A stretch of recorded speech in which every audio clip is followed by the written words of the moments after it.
Welcome to Payel's kitchen. Authentic Kashmiri দম আলুর recipe নিয়ে এসেছি।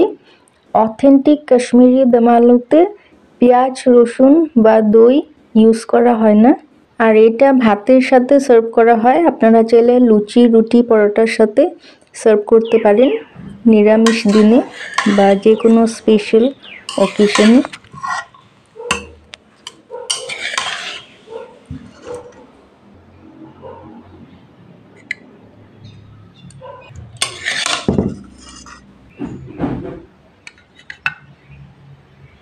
এখানে 7টা শুকনো লঙ্কা ভেঙে বিচি বের করে একটু ধুয়ে গরম জলে আধ ঘন্টা ভিজিয়ে রেখে দিয়েছি। এতে কি হবে, শুকনো লঙ্কা সফট হয়ে যাবে, পেস্ট করতে সুবিধা হবে।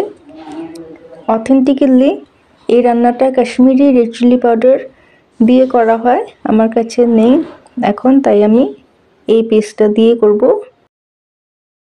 পেস্ট করে নিয়েছি, এই জলটাতে মিক্স করে নেব পেস্টটা। এখানে হাফ কেজি ছোট গোটা আলু বয়েল করে নিয়েছি। সব আলু এরকম টুথপিক দিয়ে ফুটো ফুটো করে দেব।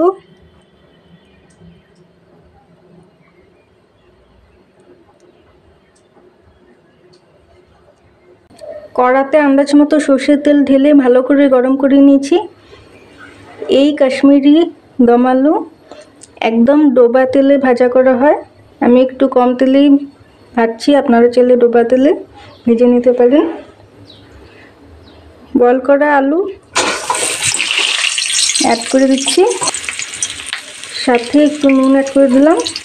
আলু ভেজে নেব কম আছে, একদম ভেতর অবধি ভাজা হওয়া অবধি ভেজে নেব।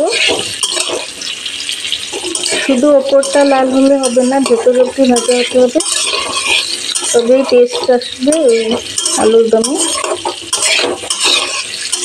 নেড়ে দিলাম।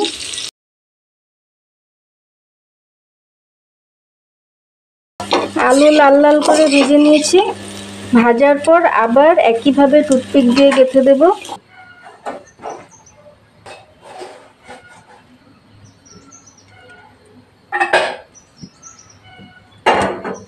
কড়াতে আবার আন্দাজ মতো সর্ষে তেল ঢেলে ভালো করে গরম করে নিয়েছি। এই রান্নাতে তেল বেশিই লাগে। হিট লো করে দিয়েছি, নয় গোটা গরম মশলা পুড়ে যাবে। 2টো তেজপাতা, একটা বড় কালো এলাচ থেতো করে রেখেছি, 2টো স্টিক দারচিনি, 5টা ছোটো এলাচ থেতো করে রেখেছি, 5-6টা লবঙ্গ সব অ্যাড করে দিচ্ছি একসাথে।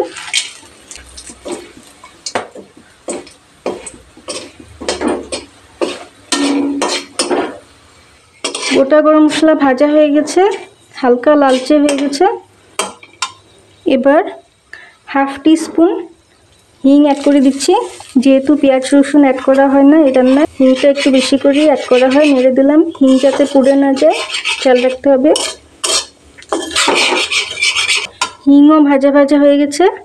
এবার শুকনো লঙ্কার পেস্টটা অ্যাড করে দিচ্ছি, সাথে নুন অ্যাড করে দিচ্ছি। নুন অ্যাজ পার টেস্ট। এই রান্নায় হলুদ ইউজ করা হয় না, যাতে কালারটা নষ্ট না হয়, যাতে হলদে না হয় কালারটা, তাই অ্যাড করা হয় না হলুদ এই রান্নায়। এই রান্নাটা একদম লাল লালই হয়। নেড়ে দিলাম, বেশিক্ষণ কষানোর দরকার নেই, 1 মিনিট মতো, 1-2 মিনিট। ভাজা আলু অ্যাড করে জাস্ট একবার নেড়ে দিলাম। আন্দাজ মতো গরম জল অ্যাড করে দিচ্ছি। একটু জলটা এখন বেশি করে অ্যাড করা হয়, কারণ ঢেকে এটা লো হিটে 15 থেকে 20 মিনিট কুক করা হবে, যাতে আলুর ভেতরে নুন মশলা ভালো করে ঢুকে যায়, আলুটা যাতে খেতে টেস্ট লাগে। নেড়ে দিলাম, বয়েল আসতে দেবো। বয়েল এসে গেছে, হিট লো করে ঢেকে 20 মিনিট কুক করে নেব। এবার ঢাকা তুলে উঁচু উঁচু 1 টেবিল স্পুন মরির গুঁড়ো আর হাফ টেবিল স্পুন থেকে একটু কম শুকনো আদার গুঁড়ো অ্যাড করে মিক্স করে দেব। আদা কুড়িয়ে রোদে শুকিয়ে তারপর মিক্সিতে গুঁড়ো করে নিয়েছিলাম, অ্যাড করে দিচ্ছি।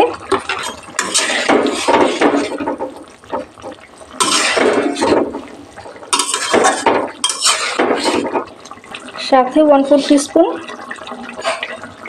গরম মশলা গুঁড়ো,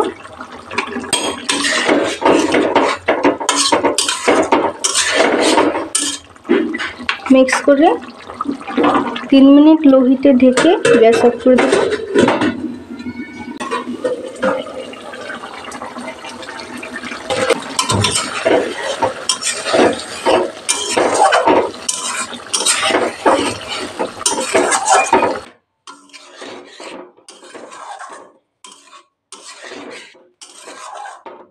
আরও নানা রকম রেসিপির আপডেট পেতে চাইলে চ্যানেলটাকে সাবস্ক্রাইব করে পাশের বেল আইকনটা ক্লিক করে অল অপশনটায় ক্লিক করে রাখবেন।